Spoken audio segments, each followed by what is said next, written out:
Au nom du Père et du Fils et du Saint-Esprit. Amen. Seigneur, nous invoquons la présence de ton Esprit Saint sur tous ceux qui écoutent cette parole que nous allons proclamer, sur nous-mêmes, afin que la proclamation de cette parole transforme notre vie et nous donne d'aimer Jésus et d'augmenter notre foi, afin de croire tous dans sa présence. Ô Seigneur, envoie ton Esprit, tout sera créé et tu renouvelleras la face de la terre. Bien-aimés dans le Christ, nous sommes aujourd'hui mercredi 9 août. Et la parole de Dieu qui nous est proposée est extraite de l'évangile de Matthieu, chapitre 15, versets 21 à 28. En ce temps-là, Jésus se retira dans la région de Tyr et de Sidon. Et voici qu'une Cananéenne venue de ce territoire disant en criant: « Prends pitié de moi, Seigneur, fils de David. Ma fille est tourmentée par un démon. » Mais il ne lui répondit pas un mot. Les disciples s'approchèrent pour lui demander: « Renvoie-la, car elle nous poursuit de ses cris. » Jésus répondit: « Je n'ai été envoyé qu'aux brebis perdues de la maison d'Israël. » Mais elle vint se prosterner devant lui en disant: « Seigneur, viens à mon secours. » Il répondit: « Il n'est pas bien de prendre le pain des enfants et de le jeter aux petits chiens. » Elle reprit: « Oui, Seigneur, mais justement, les petits chiens mangent les miettes qui tombent de la table de leur maître. » Jésus répondit: « Femme, grande est ta foi, que tout se passe pour toi comme tu le veux. » Et à l'heure même, sa fille fut guérie. Acclamons la parole de Dieu. Louange à toi, Seigneur Jésus.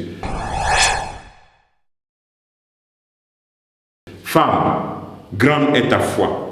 Je prie Dieu qu'en ce jour, le Christ aussi puisse dire la même chose pour ta foi. Pour dire: homme, femme, jeune fille, jeune garçon, grande est ta foi. Et la foi de cette païenne est vraiment une foi qui rentre dans le plan de Dieu. Elle poursuit Jésus-Christ de ses cris. Et elle n'a pas de réponse, mais elle continue de le poursuivre. Donc c'est l'image de ceux qui doivent comprendre que la vie chrétienne, c'est une communion parfaite avec le Christ. Il n'y a pas de séparation, quels que soient les problèmes que nous avons. Et voici que les disciples encore créent un blocage. Renvoie-la, elle nous poursuit de ses cris.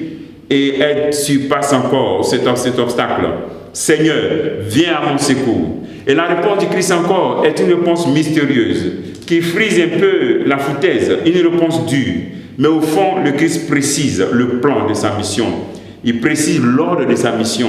D'abord, aux brebis perdues d'Israël, et ensuite, ça sera les nations païennes. Tout compte fait, la femme dépasse encore l'obstacle. Elle va au-delà de la dureté de cette parole, qui n'est rien d'autre que l'expression de la mission du Christ, la priorité de sa pédagogie, cette réponse très mystérieuse.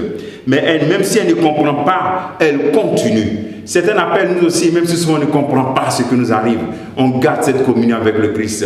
On ne l'accuse pas. On ne lui dit pas que c'est lui l'auteur qui nous a abandonnés. On garde la communion, même si les situations que nous vivons sont des situations dures et ça perdure. Mais nous gardons la communion. Et cette femme garde cette communion.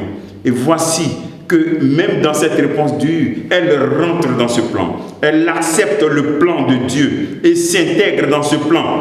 Et elle exploite ce plan en sa faveur en disant que voici, moi, je veux seulement les miettes. Voilà, elle rentre dans ce plan. Et nous, souvent, quand le plan de Dieu, on ne le comprend pas, on s'énerve, on est en colère, on change d'église, on pense que Dieu nous a abandonnés. Mais elle nous montre comment notre foi doit être orientée. Une foi qui entre dans le plan de Dieu, une foi qui s'intègre, une foi qui marche avec, une foi qui ne recule jamais. Elle garde ses foi et voici que le Christ lui dit: grande est ta foi.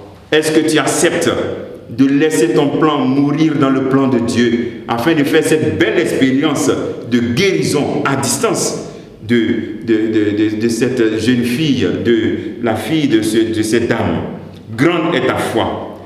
Le Seigneur nous appelle donc à élargir l'horizon de notre foi, de notre regard, à laisser le plan de Dieu s'accomplir, mais mieux à s'intégrer dans ce plan Demandons au Seigneur cette grâce aujourd'hui, qu'il augmente notre foi. Et surtout, retire-toi et regarde le plan de Dieu sur ta vie.